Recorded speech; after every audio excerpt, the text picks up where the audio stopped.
mufaro wangu zvakare kusangana nemi vadiwa vateereri nevatarisi pachirongwa chenyu chamunofarira chinopindura mibvunzo yenyu chinonzi NHAI Pastor.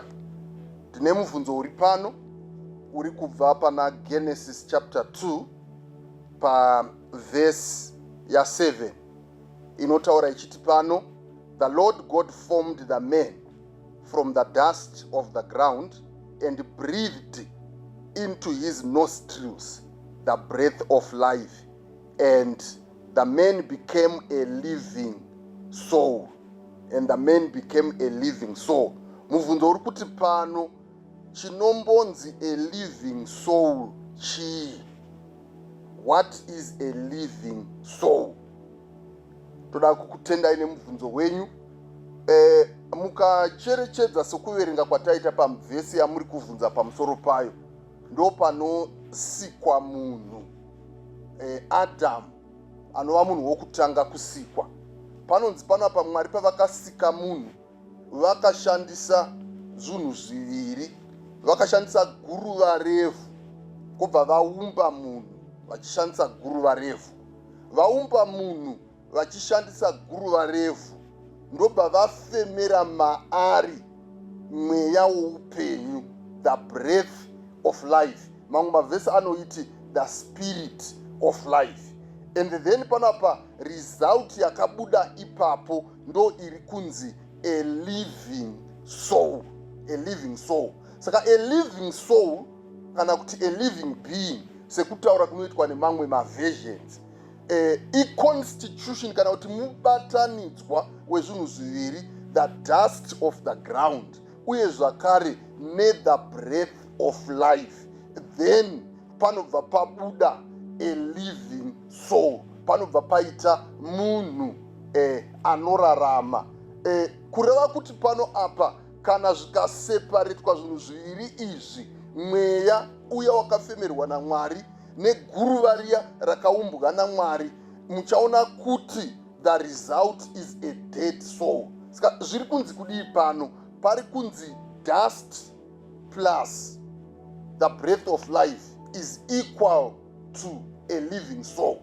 And kana pakaita reverse yekuti the breath of life yabviswa kubva mudust iya yakaumbwa naMwari, then chinobuda ipapo is a dead soul. Kana pachinzi a living soul, pari kutaurwa munhu anorarama akafemerwa mweya woupenyu uye zvakare ari chiumbwa chakasikwa kubva muvhu. Pakaita separation yeizvozvo hapachisina a living soul. Tikainda kuna Ezekiel chapter 18 pavhesi ya 20 inotaura pana pamubhaibheri ichiti, the soul that sinneth shall die. A soul that sinneth or that sins shall die. Kureva kuti mweya unotadza uchafa. Kureva kuti chinonzi soul ichi hachisi chinhu chinorarama nekusingaperi, chine pachinofa.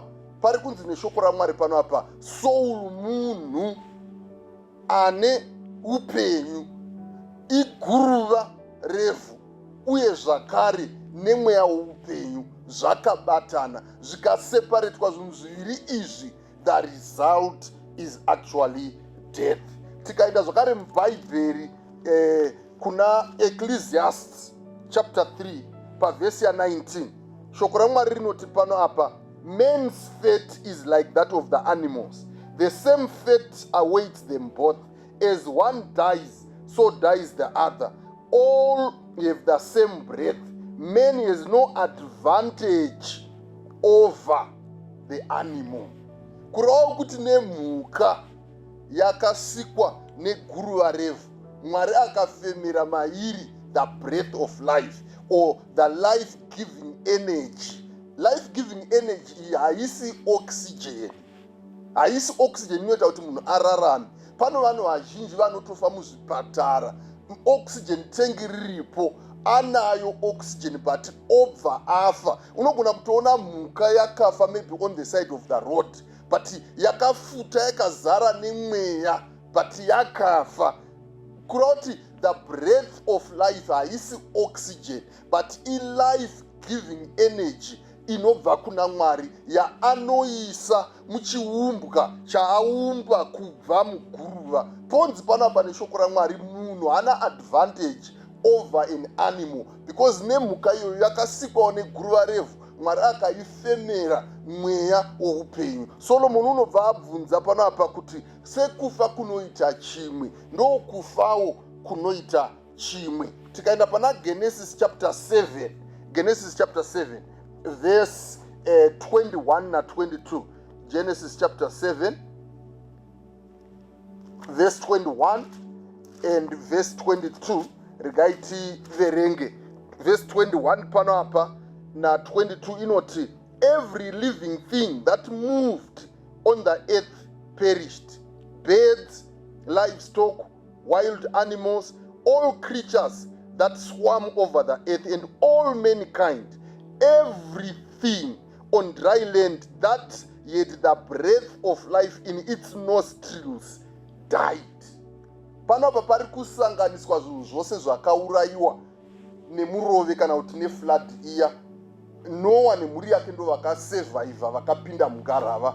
Ponzi panapa mhuka, zvinhu zvose zvaiva nethe breath of life mazviri, zvonzi panapa zvakafa nevanhu vanobva vaiswa mukatagori iyoyo, kurevawo kuti even mhuka, mbwa chaiyo is a living soul, kitsi is a living soul, nhunzi is a living soul. Saka hakuna chinhu chiri mumunhu chakaiswa chaungati isoul.